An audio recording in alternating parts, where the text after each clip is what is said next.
Vous écoutez Samedi de lire avec l'auteur invité d'Amélie Boivin-Henfield au FM 103.7. Je suis toujours en compagnie d'Annie l'Italien. Et Annie, on va présenter ton coup de cœur aux auditeurs. C'est Un bonheur des ogres.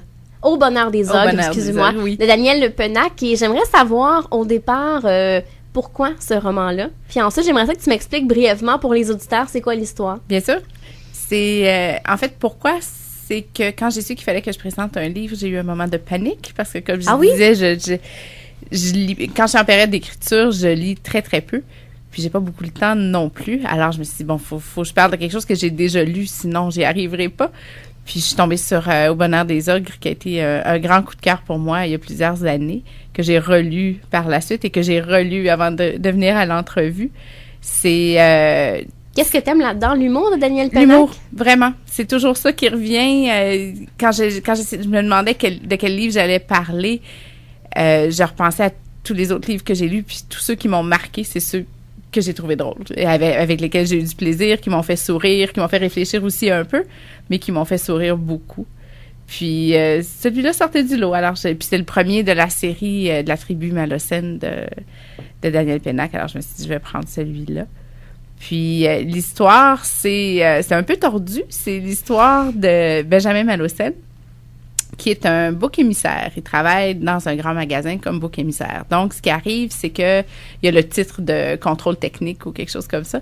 Puis, quand un client se présente pour se plaindre d'un produit, alors c'est lui qu'on appelle au bureau, on l'engueule, on le traite de tous les noms devant le client, et jusqu'à temps que le client en prenne pitié puis dise non, c'est beau, je retire ma plainte, merci, au revoir. Alors, son rôle, c'est ça, c'est de prendre sur lui toutes les fautes du magasin. Il y a aussi ce qui arrive, c'est que le nœud de l'histoire, dans le fond, c'est que il y a des bombes qui commencent à exploser au magasin. Pas des grosses bombes, des petites bombes, mais ça fait des victimes. Et ça donne qu'il est toujours sur les lieux quand il y a une bombe, le pauvre Benjamin. Alors, c'est sûr que là, la police l'interroge, ils le suivent, ils essayent de comprendre qu'est-ce qui se passe. Puis, à travers tout ça, il y a aussi la vie de sa famille, parce que c'est un grand frère dont la mère se sauve à chaque fois qu'elle accouche d'un bébé. Alors, il se retrouve avec la garde, si on veut, de tous ses frères et sœurs, puis il doit s'en occuper. Puis c'est tous des personnages tellement colorés, tellement attachants, puis imprévisibles. Je pense que c'est ça qui m'a beaucoup séduit dans cette histoire-là. Et Daniel Pennac a vraiment une très, très belle écriture. Oui. Il y a des belles surprises à toutes les pages, je dirais. C'est pas des grandes citations qui font réfléchir à n'en plus finir, mais il y a des perles là-dedans. Là. Ça vaut vraiment la peine des fois de s'arrêter à certains mots puis de relire des phrases parce que c'est de toute beauté. Et comment t'as découvert Daniel Pennac? Mon Dieu, je me souviens plus du tout. Ah non? Je me demande si c'est pas ma sœur qui l'avait lu. OK. Oui, j'ai l'impression que c'était oui, peut-être ma sœur. Mais c'est ça, ensuite j'ai lu les autres de la série, c'est sûr, c'est difficile. Quand on s'attache autant à des personnages, c'est difficile de ne pas acheter les suivants, alors c'est ce que j'ai fait. Et est-ce que ça a été une inspiration pour Ce ne sera pas si simple? Je me rends compte que oui, c'est fou, après toutes ces années, puis ça a été ma grande surprise en lisant, mon Dieu, je dis toujours surprise, il me semble que je suis toujours surprise. C'est vraiment en lisant, j'ai fait oh wow. Je m'étais pas rendu compte à quel point ça avait pu.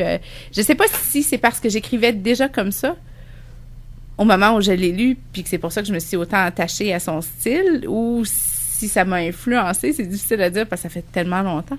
Mais je m'identifie beaucoup à sa façon d'écrire, même si lui il écrit avec un accent français, avec des mots français, des expressions plus parisiennes évidemment. Je me comparais jamais à lui, j'oserais jamais. Ah, mais moi, je voyais beaucoup de liens entre les deux. Mon Dieu. En lisant les deux romans. Énorme compliment. Mon rappel, le titre, c'est Au bonheur des ogres de Daniel Pennac. On va aller en musique écouter Audrey de Montigny et Annie, je te présente 3 livres que j'ai lus cette semaine. Parfait.